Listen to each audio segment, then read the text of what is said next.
Alors aujourd'hui, dans le briefing, on reçoit Michael Rouanet. Tu es le directeur de la régie de la radio 100%. Bonjour Michael. Bonjour Michel.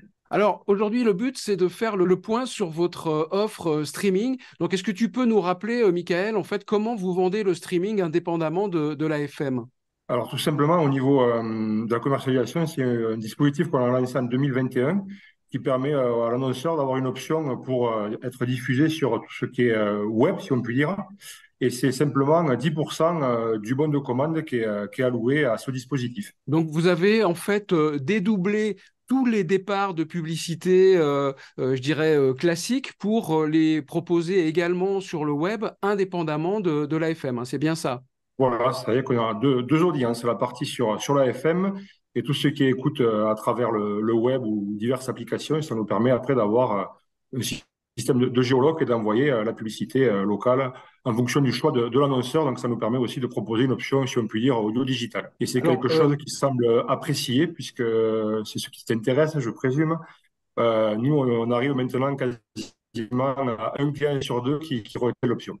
un client sur deux, donc voilà, c'est quand même pas la totalité des clients qui prennent cette option.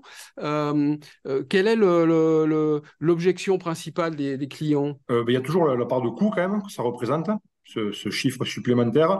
Et on est sur une clientèle qui reste assez FM. Donc petit à petit, on l'amène vers le digital. Mais ils sont assez certains réfractaires à l'idée de mettre sur ce type de produit. Et l'argument donc que tu utilises pour motiver les clients à investir 10% de plus pour être sur le digital, ton argument principal, c'est quoi? Et l'argument, c'est qu'on a le chiffre d'audience qui ne cesse de croître, puisque de plus en plus d'auditeurs écoutent à travers ces nouvelles plateformes, à travers du web.